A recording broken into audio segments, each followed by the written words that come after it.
What is good? So I'm gonna be breaking down GBPUSD, and this is a trade that was taken on my client's account as well. So we're doing it from Metatrader on my client's account, right? Um, so first thing I noticed, and this will be off of this will be my key level confluence strategy based strategy that I will be using for this trade breakdown, and the way I use for this trade. Partials were secured and everything with this which traded at about a 0.5% risk to produce about 2.5% gain. So um, the for reference, the black horizontal lines are weekly key levels, and the orange are going to be H4, right? We had um, we had this weekly key level brought up to at pretty much 124. My bad. Pretty much at 123, 196. They exceeded it a little bit, but the last structure break that happened was physically right here. So let me see if I can get my crosshair. The last structure break was physically right here, and my crosshair is right here. So I didn't know price was going to come back up and basically trade above that on the weekly and take the liquidity into premium territory, dropping down to the H4 from the weekly. Zooming out a little bit, we had a few H4 key levels as well, kind of like smaller, more broken down price action basically from the weekly. And I did the enter on the 15-minute. So like I said, the H4 key levels are 4H key levels are orange, and the black are the weekly ones. So zooming in real quick, you had price exceed that, hit an H4 key level pretty perfectly, broke the weekly key level at 123, 196. After it broke that weekly key level at 123, 196 right here on the right, it did drop below the 122, 121 H4 key level.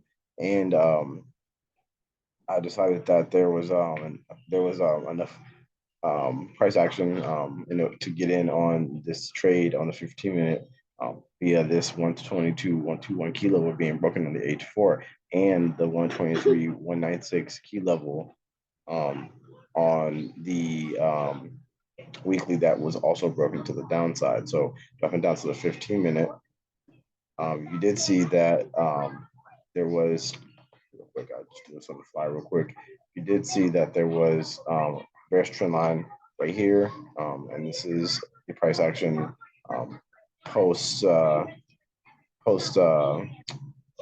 time frame. This is still that 121, 108 key level on the H4, right? But this is how it reflects on the 15-minute, right?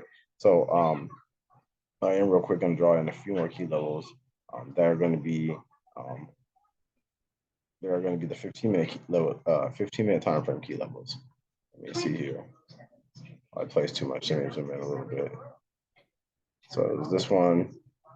So it's always good to, an option is to color coordinate your key levels according to kind of like what you want. I'm gonna make these kind of like blue, purple, whatever you want to see. So the 15-minute key levels are going to be blue, bluish purple, however you want to kind of call it.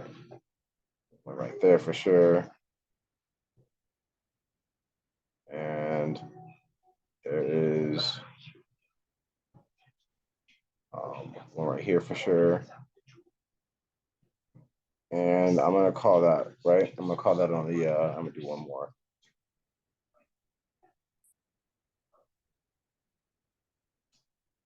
All right, so these are all gonna be all the 15-minute key levels, and that's in blue. So we have black for weekly, orange for H4, and blue for 15, bluish or purple for 15-minute. So you can see on the 15-minute the key levels that were on the 15-minute. You did have, I'm gonna do one right here too. It's gonna bother me if I don't. You did have a rejection of the 121,611 key level, and price kind of started to break down. I knew that the last structure break on the 15-minute would happen right here, and I knew price was going to come up and basically take the liquidity from right here in order to go into this this bearish engulfing in premium territory. And if you can see where my wick is, it actually mitigated it perfectly on this wick right here.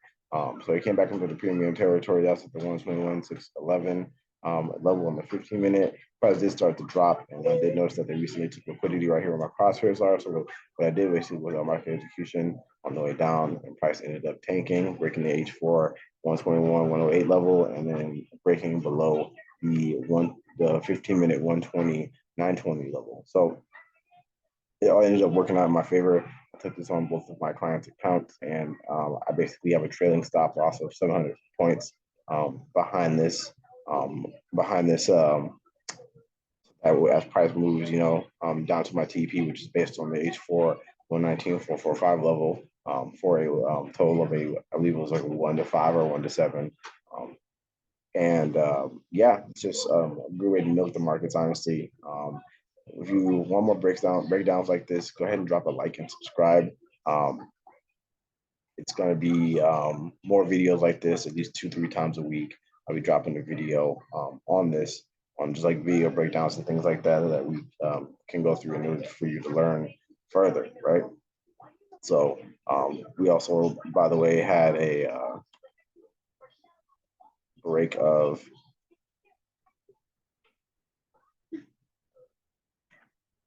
we also had a break of and a key level trend line right here as well. Um, this was one support and now it turned into resistance. It's part of my strategy and how I think of it, and just straighten this out. And that created the confluence point right there. And if I do go to trading view real quick, I also had a Fibonacci counterfeit to the 70.50, along with all of that. So pretty cool, little trade that I caught this morning. Nothing too crazy, just basic support and resistance and confluence on this trade, right? Pretty basic trade. And I was a 15-minute entry based on the weekly 4 hour and 15-minute support and resistance or key levels. And those key levels are based on supply and demand levels, which is why I mentioned this in premium territory taking liquidity, right? You can use your knowledge of liquidity to help you out if you do trade another style. So then you levels your knowledge of supply and demand and order blocks and things like that to draw in your key levels based on that, so you have a lot more precision, right? So with that being said, that's GBPUSD trade breakdown. If you guys want more value and want videos like this more often, drop a like and subscribe. And I hope you look forward to the next video.